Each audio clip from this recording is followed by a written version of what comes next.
Hi everyone, this is Movie Tales, your fast-track pass to the best stories in cinema. Today's story, Wake Up Dead Man, a knives-out mystery. Enjoy watching. The story begins when a young priest named Judd, once a boxer, loses his temper and punches a rude deacon. Despite the incident, Judd is not suspended. His genuine remorse, combined with the deacon's poor reputation, works in his favor. He is reassigned to a small rural church to serve as assistant to its head priest, Monsignor Jefferson Wicks. Upon arriving, Judd notices something strange. There is no cross on the church wall. He meets Jefferson Wicks and a devout church lady named Martha. Wicks is nothing like a typical priest. He swears, drinks, and is openly hostile. Almost immediately, he asks Judd to hear his confession, admitting to envy, greed, and self-indulgence. I've masturbated 4 times this week. Judd soon meets Samson, a skilled handyman who serves as the church's groundskeeper and is also Martha's lover. Wicks forbids placing a cross on the wall, saying it reminds him of his mother's past. Martha explains the story. Grace, Wicks's mother, lived a scandalous life and became pregnant under unclear circumstances. To keep her close and watch over his grandson, Reverend Prentice Wicks promised Grace an inheritance of $80 million as long as they stayed with him. When Prentice died, the money was gone. Enraged, Grace trashed the church and violently struck young Martha after the girl told her that God would forgive her. Grace later died suddenly near her father's mausoleum. Jefferson inherited his grandfather's role and became a priest. His sermons were harsh and aggressive, driving most parishioners away. Only a small group remained, loyal enough to tolerate his behavior. Among the remaining parishioners is Simone, a former cellist confined to a wheelchair by illness. Hoping for a divine miracle, she donates large sums to the church. There is also Dr. Sharp, a local physician, and Lee Ross, a writer who hopes that a book about Wicks will revive his failing career. Another member of the congregation is Vera, a lawyer raising her adopted son, Cy. According to local gossip, Cy is actually her half-brother, an illegitimate child her father once brought home. Cy once tried to enter politics, but failed to gain support and eventually turned to video blogging instead.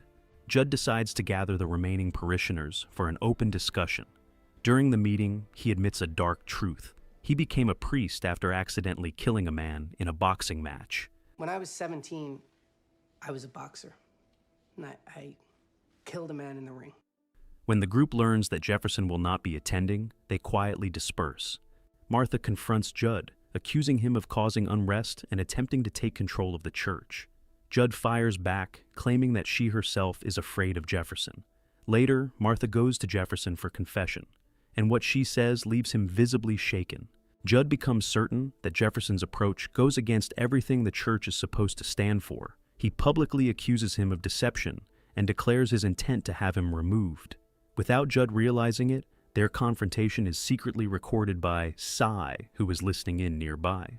Later that evening, Judd comes across another gathering of parishioners. Jefferson angrily forces him out, making it clear that Judd has lost his standing. Feeling defeated, Judd heads to a bar and drinks himself into a stupor. While there, he notices an unusual ornament, a decorative knob shaped like a devil's head.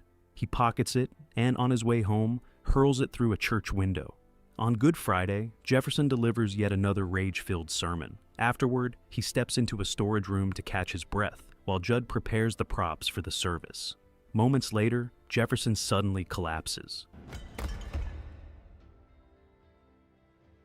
Judd goes to check on him, and moments later, the parishioners rush in as well. They discover Jefferson lying in a pool of blood, with the devil head ornament embedded in his back.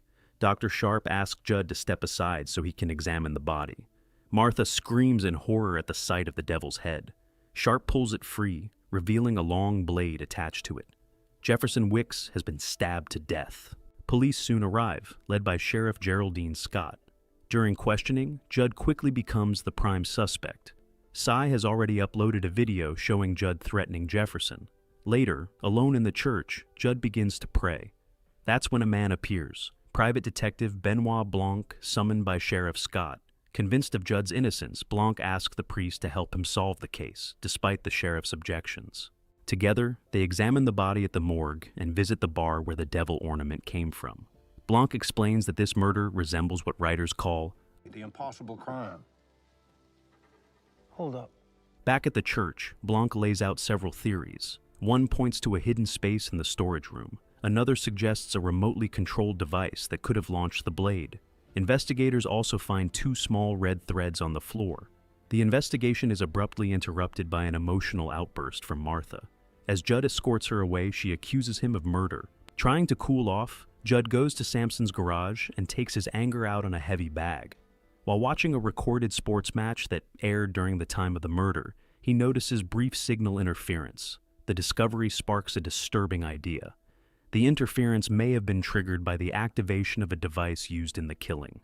When technicians sync the broadcast with Cy's footage, they confirm that the interference occurred seconds after Jefferson had already collapsed. Once again, the investigation reaches a dead end. Blanc drives Judd home and asks him to write his version of events. After reading it, Blanc spots a lie. Judd admits he was briefly alone with Jefferson after the collapse, before the police arrived. He says he hid Jefferson's flask of alcohol to protect the reputation of a man believed to have quit drinking. On the day of the funeral, Jefferson is laid to rest in a coffin built by Sampson. Martha comes to say goodbye. A specially rented excavator is used to open the mausoleum and place the coffin inside. The ceremony ends, leaving Judd with nothing to do but sign the rental paperwork. Blanc gathers the remaining parishioners, hoping to learn more about their relationship with Jefferson. Most refuse to speak. Only Cy breaks the silence, offering to show a recording from Jefferson's last private meeting. Blanc and Judd watch the footage. It reveals a devastating secret. Vera discovered that Jefferson was the biological father of her adopted son, Cy. To conceal his violation of celibacy, Jefferson's close friend, Vera's father, forced her to adopt the child. Vera threatens to expose Jefferson's hypocrisy to the entire town. Jefferson responds with open contempt. He announces his intention to retire. Before leaving, he promises that during the Easter service, he will publicly expose everyone's weaknesses: the lawyer's moral emptiness, the musician who squandered charity money, the doctor's drinking, and the writer's lack of talent. After the recording ends, Cy admits that he later spoke to Jefferson alone. Jefferson revealed that he had found his grandfather's lost inheritance, $80 million. Cy proposes using the money to fund a political campaign and force their way into power. Jefferson never revealed where the money was hidden. The only clue he left behind was a strange phrase: Eve's apple. Blanc and Judd search through Jefferson's belongings, discovering an old box marked with the same words. Hoping it will lead them to the inheritance, they open it, but it leads nowhere. While reviewing the documents, Judd finds a request for heavy machinery to open the mausoleum, placed before Jefferson's death. He calls the rental company, but the secretary distracts him with a religious conversation. Choosing duty over the investigation, Judd tells Blanc to continue alone. Soon after, Sheriff Scott arrives, claiming the case is solved. Based on Cy's video, Judd had enough time alone with Jefferson in the storage room to stab him. That night, Judd approaches the mausoleum. To his disbelief, the door opens from the inside. From a distance, he watches Jefferson step out and approach a man holding a flashlight. Together, they disappear into the forest. Judd runs after them and enters the woods, where he is suddenly struck from the front and loses consciousness. When he wakes up, he finds himself lying beside Sampson's body, a sickle clutched in his hand, the same weapon used to kill the groundskeeper. Spotting Blanc's flashlight in the distance, Judd panics and flees. Blanc and Sheriff Scott examine the mausoleum. Inside, they discover a shattered coffin, completely empty. Blanc opens the second coffin, confirming that the other body remains undisturbed. Outside, Martha drops to her knees in a moment of religious ecstasy. When she learns of Sampson's death, she runs into the forest and finds her lover's body. Still hiding in the woods, Judd receives a call from the rental company. He's told that the excavator was ordered by Jefferson himself, just days before his death. By morning, the congregation is stunned by the news. A miracle has occurred. Jefferson Wicks has risen from the dead. At the police station, Blanc and Sheriff Scott review security footage. The camera shows a man emerging from the mausoleum, his accomplice nearby, and Judd in the background. As Judd tries to turn himself in, Blanc intercepts him and pulls him away.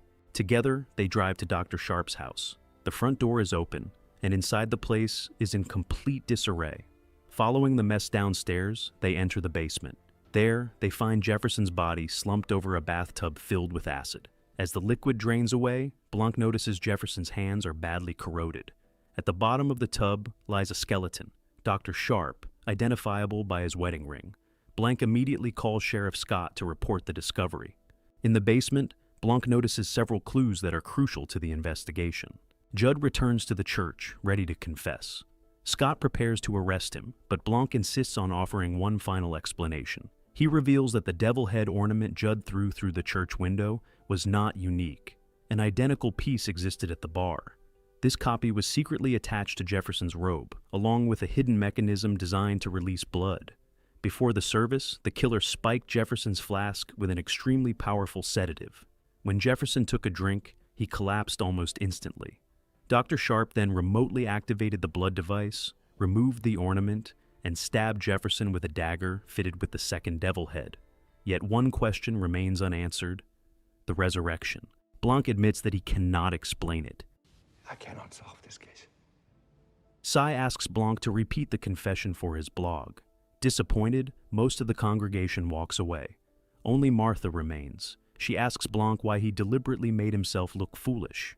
Blanc explains that he was giving her time, a chance to come forward and confess on her own. Martha then asks Judd to hear her confession. Martha finally reveals the truth behind the missing fortune. Before his death, Prentice Wicks purchased a priceless diamond known as Eve's Apple. To keep his daughter from being consumed by greed, he swallowed the diamond before he died. Later, Grace found the empty packaging and assumed the gem was hidden somewhere in the church. That is why she destroyed it, not out of revenge, but desperation.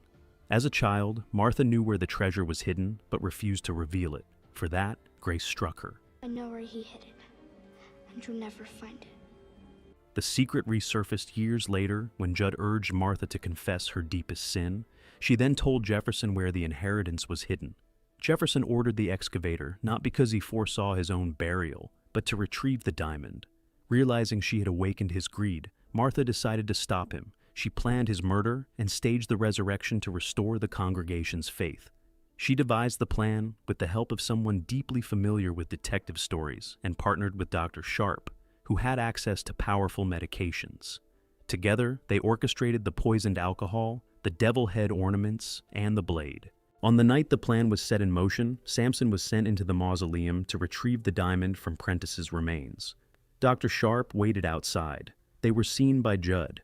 When Sampson knocked Judd unconscious, Dr. Sharp's greed took over. He killed Sampson and framed Judd for the crime. Realizing the truth, Martha went to Sharp's home. Knowing he would kill her for the diamond, she switched their coffee cups. Sharp drank the poison he had prepared for her. Unable to live with her sins, Martha later consumed the remaining poison herself. Blanc noticed the signs during his explanation and deliberately held back his final conclusion, giving her the chance to confess. Martha dies in Judd's arms as he grants her absolution. The diamond slips from her hand. Blanc turns away, refusing any part in it, leaving Judd alone to decide its fate. The church remains closed for an entire year. During that time, Sy repeatedly accuses Judd of stealing his inheritance. Judd responds that truth and wealth are found only in Christ. Your real inheritance is in Christ. When the church finally reopens, Judd personally carves a new wooden crucifix and hangs it on the wall. Hidden inside the chest of the wooden Christ is the diamond. Thanks for watching. Like and subscribe to see the latest videos first.